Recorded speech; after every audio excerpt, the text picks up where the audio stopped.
Are you a fan of pro wrestling, comedy, and combat sports? Then we have the podcast for you because we cover that and much, much more.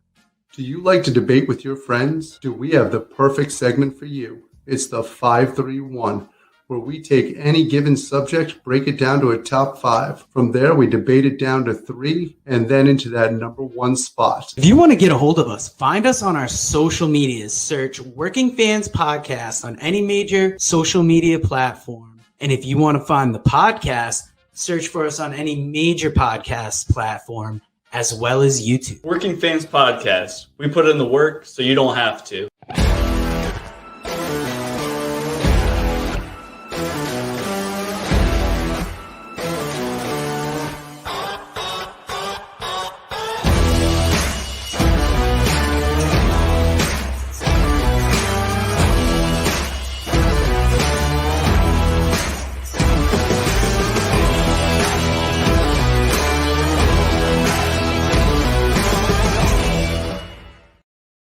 Fans, welcome back to Working Fans Saturday, episode 51, where the man they call Dave and AJ Strangebrew will talk their top Starrcade matches as well as their top 5 of the week.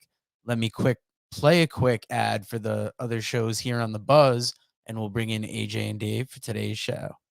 Where's the competition? Bring on the competition. We need some competition. Y'all ain't no competition. It's time to ball. Yeah, y'all, it's time to brawl. Cause see, we about to stomp y'all from the jump ball. Me worried not at all. Your team is gonna fall. Hope you learn something from it, cause we schooling all of y'all. Putting you to shame. Don't hate you even came. Bringing the pain to anybody coming through the lane. Simple and plain, we gon' play it like we playing dames. Ain't got a chance, even if we give away the game. So hope you brought your best. Go put your skills to the test. An early off season, about to lay your team to rest. Chalk is another loss. That's what it's gonna cost. Go with your instincts if you're having second thoughts. Your buck, this is where it stops, player. From the point to the center, whole team got hops, player. We be the kings of this division, here to knock you out the box, player. Just wait until I get the rock, player. We tired of playing losers. Oh, y'all think y'all some winners? No matter who we up against. Woo! Man, Whoa. I'll tell you what. We had some fun last night. Oh, way too much fun last night. Yeah, we were at Bellator MMA till about 1 o'clock. Even producer Joe wants to get on this. He wants to talk about that IPA beer pizza discussion. Oh, right you're now. talking about the shits you got this morning. And guys, lay it in the comments. What do you think gave Dave the shits more? An IPA beer or 2 slices of pizza, one pizza. with pepperoni on it? It's the pizza. I'm telling you, that's something that IPA, man. I'm telling you right now. It's I'm the gonna say grease. it's a little of both, but I'm gonna we're not here say, to talk about Dave shits. We're here to talk about Bellator 272. And I'll tell you who's probably feeling like the shits today is Horiguchi. What the fuck happened with that knockout? he's looking forward to when they're gonna fight. That's how much he got knocked out. Yeah, he still thinks waiting for he. it to start. Yeah, he thinks the fight is actually tonight now. That's how much he got hit. Yeah. The man was controlling the fight the whole way, was actually way up on points. Was. And got his ass lit up with a back fist.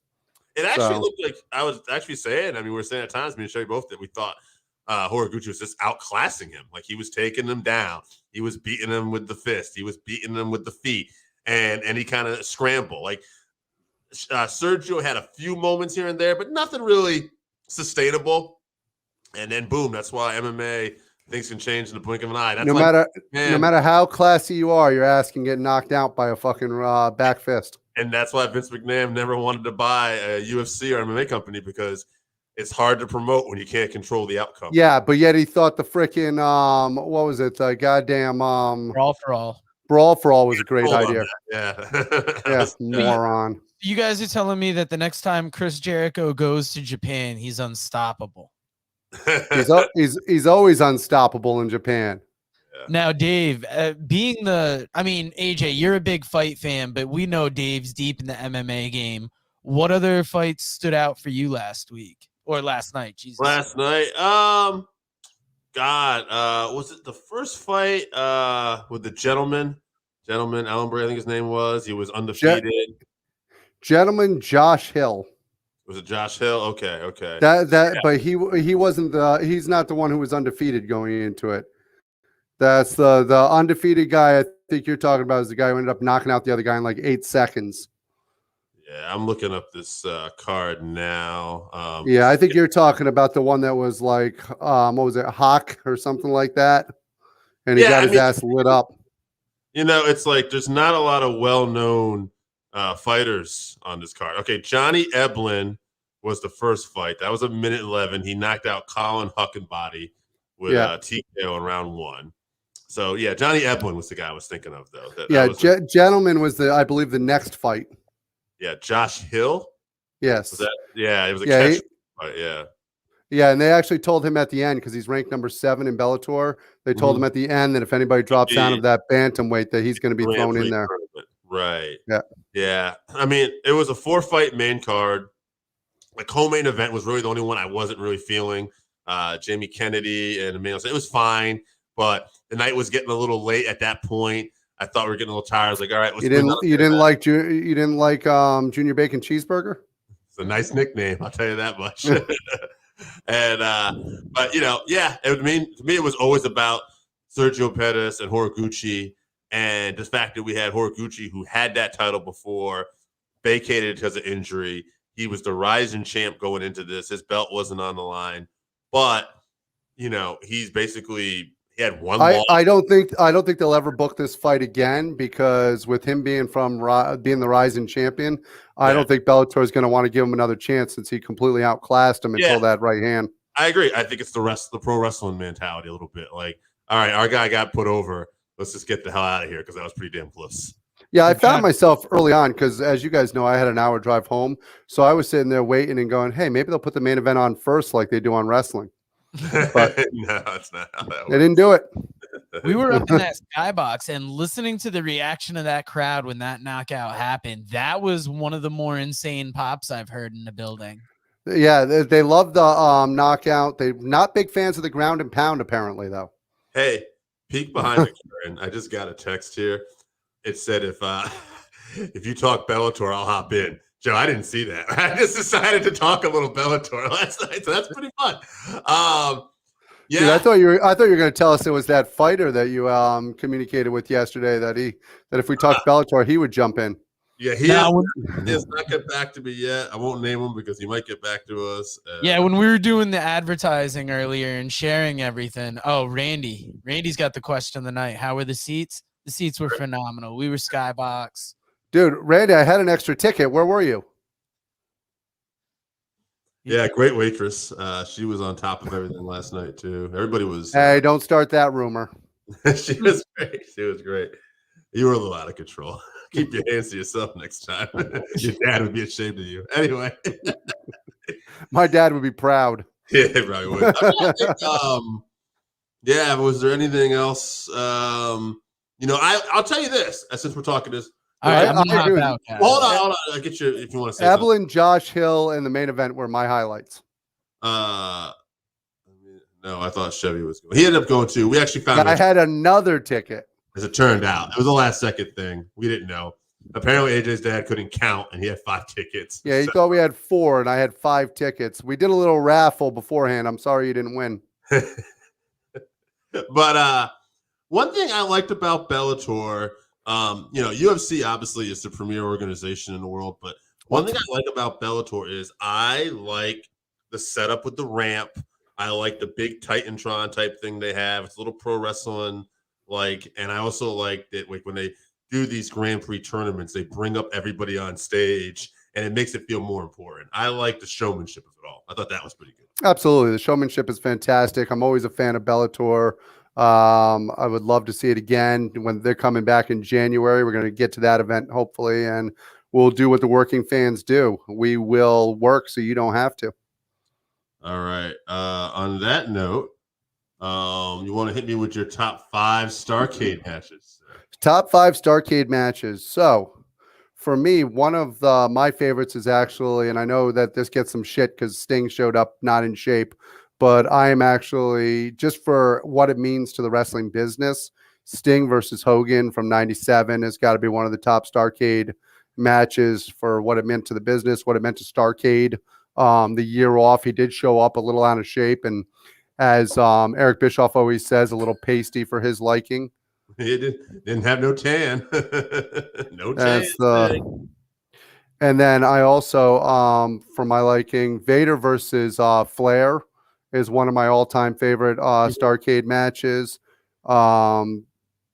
That deal that they did where they did the limousine ride to the event, they talked to Flair, they really made you feel like this could be it for him, and it was really a big David and Goliath moment where we thought Vader might kill this guy, and obviously Flair came out on top, but it's just one of the all-time great stories.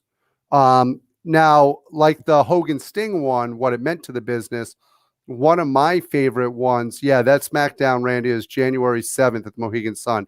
And I'm trying to get luxury box tickets for that too, but that's neither here nor there. One of my favorite ones, just because it's such a shit fest, is actually from Baltimore, Maryland, Dave. I think you know where I'm going with this one. Oh, yeah. Lex Luger versus Ric Flair from Starrcade, I believe it was 88, where he started to bleed. And the athletic commission called the match. Yeah, and literally he had just a little trickle of blood. Right. And he had him in the torture rack for the finish. And the idea was kind of be a screw job type finish anyway, to make Luger strong but keep the belt on Flair. But because Luger really didn't blade that well, or whatever you want to say it was basically hardly any blood there anyway. I've seen people bleed more shaving. Yeah. It really didn't come across great.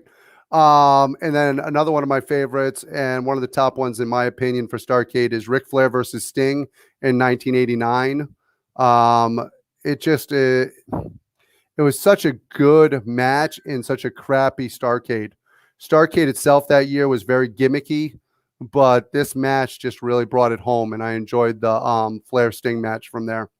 My final one is one that to me, it's the last time. It's not their best match together, but it's one of my favorite matches because it's one of their final good matches together. And it's Ric Flair and Randy Savage from 1995. Ooh. And it's one of those matches where it's the last time where both of them are really at the top of their game. And it just is, it's enjoyable for me to go back and watch that, knowing what happens and where everything goes. It's become more enjoyable with time. What I like about that match is that at that point, Hogan and Savage had really kind of took it over, and Flair was kind of pushed to the side. So it was interesting to see Flair end up actually get the title back, and you had Pillman and everything, which was, to me, an underrated Horseman too. I like Pillman and Benoit with Flair and Iron in that Horseman as well. Absolutely. That's one of my favorite time periods. So now my Starrcade list. I also have Flair Vader 93. Like AJ, we've talked about it before. I love the limousine and everything. I like the way this was built up. Also, peek behind the curtains. It was the beginning of me and AJ's friendship that would last for, we're going on 30 years now almost. And 28 years. Yeah. So like I'm saying, in 2 years. Speaking of hard times. Yeah. Some hard times tonight, Randy. You can serve some hard times. So in 2 years will be the 30-year anniversary of this pay-per-view, and that'll be 30 years me and AJ have been friends. Piper and Valentine, 83, the dog collar match. Such a cool match. I've gone back to watch that, and it always kind of makes my list here when I think of top Starrcade matches. Another I'm not gonna lie, where I screwed up here is I went towards the main events, and I should have left the main events. You know, it's funny because I think you would have had this next one on the list too. Magnum TA, Tully Blanchard, 85, I Quit, cage match. It is what an I Quit match should be. Yeah. It's absolutely the best I Quit match of all time. I'm pissed off at myself that I went towards the main events. Yeah. And let's see. I got those three. And then I got I didn't quite remember everything about this match, but so Sting and Vader, King of the Cable, 92. I want to include this because Sting and Vader had an awesome feud around WCW around this time, and they really helped carry the company for a while. And I also put this match in there because even though I don't remember anything about the match, I still remember the finish, and I was so into these teams. It was the Rock and Roll Express versus Ole and Iron Anderson. from the 86 Starrcade. And basically, it's I want to say it's Robert Gibson just drop kicking Ricky Morton on top of Ole Iron, and they get the pin. Yeah, and they've been it's a master class in tag team wrestling. Yeah, and the crowd's just fanatics for this match. It's crazy. Something I want to mention real quick, even though it's a little bit off topic. If you want a master class in tag team wrestling, the Andersons a lot of time get forgotten now. But go back and watch the way Ole and Iron work together, because everybody thinks of obviously Tully and Iron. Yeah. But go back and see that old Minnesota Wrecking Crew, both Ole and Iron or Ole and Gene, and see how they just so much psychology. It's fantastic. Different animal than Iron and Tully. I am an Iron and Tully guy. To me, the two best like tag teams, like technically in the ring, when I go look back at it now, it's almost kind of hard for me. Like now, I'm not talking about just title reigns and stuff like that, but I think just working in the ring and that Midnight Express and those Blanchard and Iron. Ooh, like they definitely called for great matches. But yeah, Ole and Iron are a fantastic team. Not only that, but go back and check out an Ole Anderson promo. You want to see a promo class? Go back and you're welcome, Randy. Anytime, buddy. And then check out his promos. See how he delivers it with that slow, easy cadence. Only really raises his voice when necessary, and then brings it right back down. It's fantastic. Yeah, he has Ole, especially been watching. Listening to the Iron podcast lately, where they've been revisiting, and you get to hear Ole again. I'm like, man, this guy was good. I did not realize that when I was a kid. Now I'm going back. I think it's one of the things that made him so scary as a child. I don't know about you, but he was one of those guys that scared the crap out of me. I still remember in that Flair promo I like to talk about, where it's the Horseman kicking Sting out. And I always talk about Flair, you know, I buy you some time. But Ole was a big part of that. Ole was like basically the one telling him, you know, you got the end of the show to make up your mind. You're not getting the title shot. You're not a horseman, and if you make the wrong decision, you ain't going to be so lucky to be walking around here. Another good one is check out right after Ole gets kicked out of the Horseman, when he actually leaves the Horseman, and see how he responds to that, and it's absolutely incredible. Charlotte Flair, baby. Woo. I'm going to talk about a little Charlotte Flair. You just got to be careful when you speak of Charlotte Flair. She shows up. You know, we're going to talk about our top 5 of the week. What's not going to make my top 5 of the week, and what didn't make my top 5 last week, I don't think we ended up talking about, was I really hated last week how Charlotte Flair just basically shoved the pie in Toni Storm's face. And then Toni came back and she did it again. Like, could you punk out your baby face any more than that? I absolutely did not. The good news is Tony's halfway to getting even on the pie tossing now. So yeah, well, that's the thing too. It's like, yeah, we got Toni like her heat back, but it's like all about pies in the face. Like, this is ridiculous. The funny thing is I think Vince is just looking at her and going, "Oh, I got another hot blonde with a good ass." And the shame is that Toni Storm can wrestle the frickin' just circles around most human beings. Juicy Joe's got something to say. Guys, I don't think this is the first time that Toni Storm has been associated with pies. But before we cover all that in this week's Talk of the Week, I want to first bring up this week's Top 5 of the Week is brought to you by the Pro Wrestling Vault Volume 1. It's available at WrestleVille.com, LanceByChance.com. It is Vinnie Berry's new book. It's got 35 short stories from wrestlers all across the U.S., 3 of those being stories from NWA champions, 5 being stories from NWA junior heavyweight champions. And as a bonus, every book comes with a surprise signature from one of 11 wrestlers featured within the book. We talked to Vinny about that. You saw. Did I see C.W. Anderson on there? C.W. Anderson's on there. Nice. But enough about Toni Storm and the cream pies. You guys get back to this week's top 5. Yeah. Yes. So let's talk about the top 5 of the week. I realize I have 4 written here, so I'll go with that so far. This seems to be the that does seem to be the rumor. Not about the bigger penis part, but that Charlotte and Andrade, I know they're not in social media together anymore. So my top 5 of the week, Josh DeBoer's favorite. Cody Rhodes going up in flames in the table. I'm sure Josh would have probably enjoyed that. Josh would have lit the fire. Yeah, the fire went out. Josh was like, "Let him burn, let him burn." Brock Lesnar talking also made my list last night. I thought his interactions with Sammy were actually kind of funny. I think I agree with you 100%. I think he's been great since he's been on the mic, and I wonder if he's always had this sense of humor. Yeah. Brock just been like, I don't know who you are. And, Are you a fan? and how many people can actually go back and forth between funny and that's scary? Oh yeah.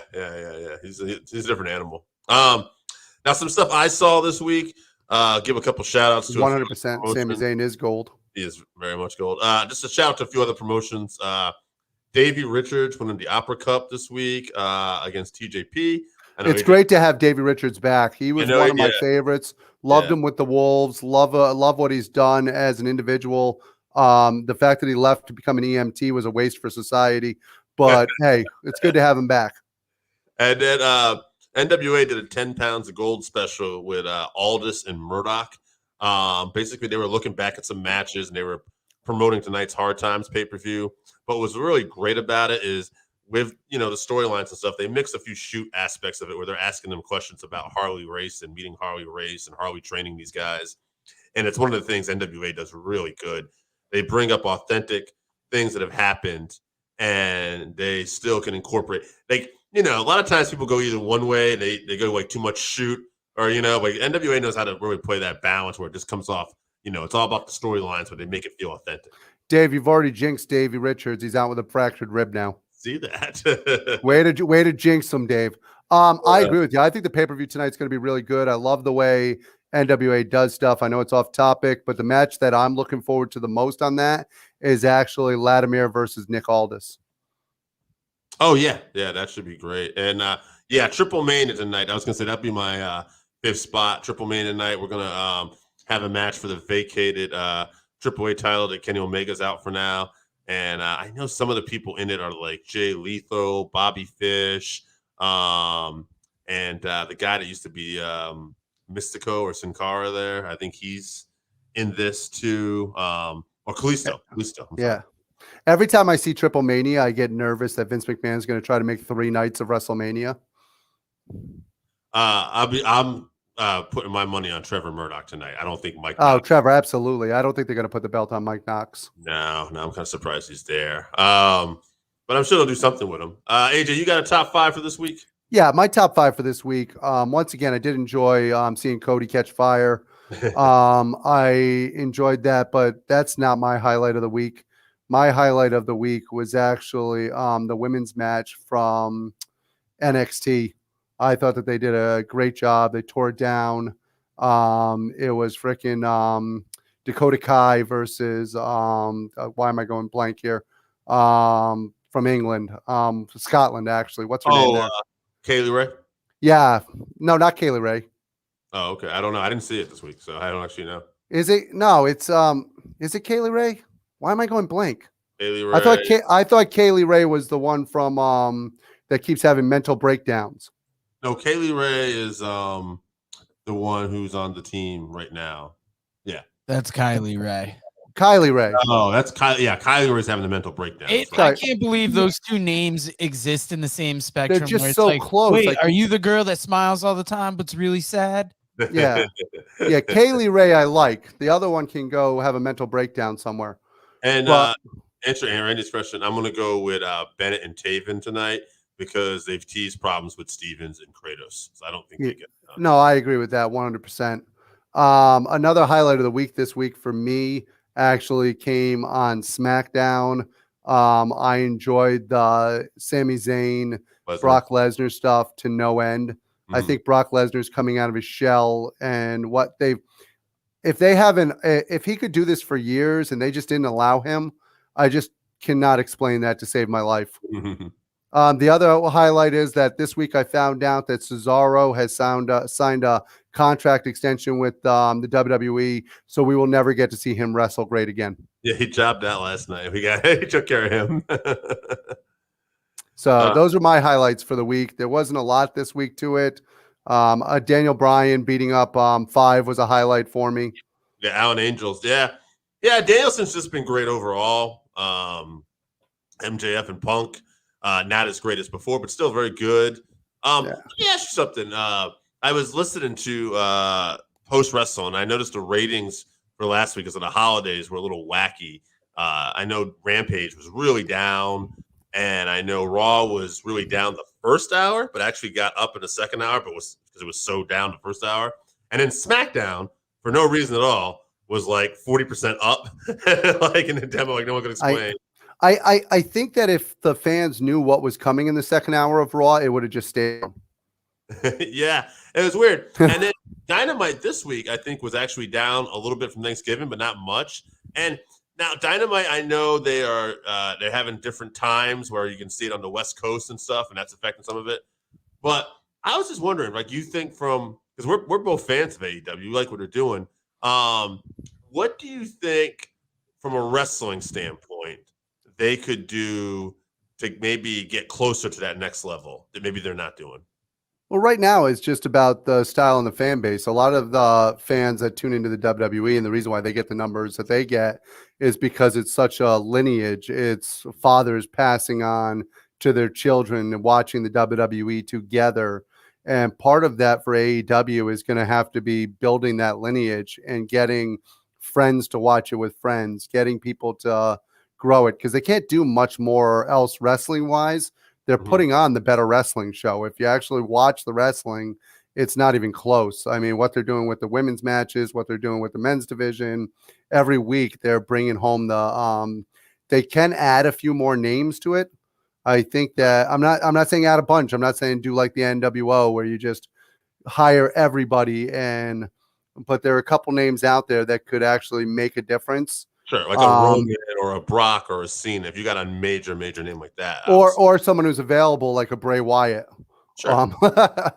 No, I'm just saying, like, like we have Bryan Danielson, we have CM Punk, so exactly. But like I said, with the WWE, they're living off of lineage right now. They're not living off of what they can do. They're living off of what they have done. Now, this will not happen. Tony Khan has said this wouldn't happen, but I am curious in your opinion. Do you think a thing that would maybe help them out a little faster is if they actually did go head-to-head on a Monday night? I don't think it would. No, okay.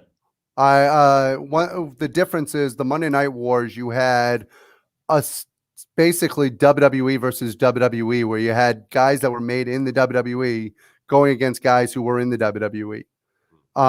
Compared to now, where it would be more of a head-to-head, you would have more of a niche with AEW where they're really growing stars. Yeah, if you look at what they're doing, they're growing people. But when you're growing people, you can't go head-to-head. They won against NXT because it was growing stars versus growing stars. And they were doing better in booking the growing stars. Yeah, TNA did try that. It did not work out well. So that is a lesson we learned. I don't know. It's a different time. AEW's got a hot fan base, and I think more people might discover it. But I can see to AJ's point that it also could backfire too, and you could. Because you have the fans in WWE who are casual that might tune in just because it's wrestling on Wednesday. Right. If you make them choose between the two, they're not going to choose AEW right now. Right. Just because they're the casual fan, that's not what they're looking for. If they were to debut on Monday and say you had a CM Punk debut for the first time or something like that, that would be it would have to be strategically well done. And, I think I'd give it, I agree with Eric Bischoff a little bit too. One thing about Punk, it would have been nice if maybe they followed it up immediately with a story. But I do like the long thing they're doing, but maybe in terms of growth. Well, they also needed to get the ring rust off Punk. Yeah, I understand that. Which is why I don't think they could follow it up with a big story right away. Because if he had gone into a big program with someone, he might not have had the gas. We've seen him gassed in matches already. Whereas Tank's not. I know he was doing MMA and stuff of that nature, but there are different. When you wrestle professionally, there's different gas. It's a totally different cardio. Right, and he hadn't done that in the last year or so either. He had been away from MMA too. So. But we'll see. I think you're right. It might be just a long game. We just got to keep waiting. But you have to be patient. You've got to be patient. You got to build. Right now, they're building steady. They're making money. They're doing well. If you put the cart before the horse and you start trying to rush things, then it's going to fall apart. Now, I got to ask you a question, Dave. This is just between you and I. We won't tell anyone else. Sure. Is this War Games the one that you're looking forward to the least out of any of the War Games that NXT has had? Yeah. It's, I like Braun Breaker, Rick Steiner's kid. But I would like to point out, Randy, I've told you a million times now, I'm not wrestling you in the dark. It's just that to me, I'm not excited about everybody else, like Tony D'Angelo, the Waller kid. They're okay, but they're not established names. They're not ready to be in this match. And by the way, the guys who are in this match that they're going against, the Ciampas, the Garganos, those are the guys that are probably going to lose. And I already see this coming. I'm not happy about it. No, so that makes me I think it could be a good match because again, you have Ciampa, you have Gargano, you have all this great talent. Pete Dunne. Is the Braun Breaker heel turn the worst heel turn ever? I didn't even know he's a heel. I can't fucking figure it out. It doesn't make any sense. He's like a baby face 1 minute, then he's like a heel with these guys, and it kind of reminds me of that piss poor New Blood versus Millionaires Club angle WCW did, where it looked like this might be something fun, and it was like, nah, this sucks. Yeah, they've gone back so many steps. We were talking to somebody last night who's pretty knowledgeable, Scott from Voluntown, and we were discussing, or I was discussing with him, basically, in my opinion, they've taken NXT and they've evolved it or devolved it so much that it's not only gone back to FCW, it's gone back to the FCW from like the very beginning when they were working like in a sweaty little gym and Skinner was running the program down there. That's our Steve Kern for you wrestling fans who actually know who something other than WWF. Yeah. That's now they're on national TV. Yeah. Yeah. And that's the problem. Now you're trying to get people to tune in with major sponsors on USA for a program where you do have people that can work. You have wrestlers who can wrestle, but you're not using them the way that we can. When did Pete Dunne become a secondary character? Pete Dunne should be on the freaking major show. And so you've got guys, Gargano, Ciampa. You've got guys who actually can tell a great story. And let's hope it's his last match in NXT. For Christ's sakes. Yeah, I know. Too many at one time, Randy. That's the problem, I think. Too many people trying to get over at once. When does Gargano's contract run out? Frickin' A. It's this month. So. It is this month. Yeah. The only problem is Candice LeRae's might get extended due to the fact that she is had that baby. Sure. Yeah, you don't know. We'll see what they end up doing. I hope Johnny goes to AEW, though. I hope Johnny. Absolutely. Could you imagine? I would love to see Bryan Danielson Gargano on a major platform. I'd love to see Ciampa and Gargano against FTR. I'd love to see my God, absolutely. Kyle O'Reilly back with Bobby Fish, maybe taking out the Young Bucks, personally, I believe Kyle O'Reilly's right where he belongs. That new tag team partner of his, Mini Kali, is fantastic. Yeah, Van de Kamp fish sticks. I love him. Yeah. The only thing that he's got in common with Kali is his forehead and his wrestling ability. All right, man. I think on that note, with the Kali comparisons, I think it's time we pull the plug on the show. This is the Saturday Show. It's a Working Fans podcast where we do the work so you don't have to.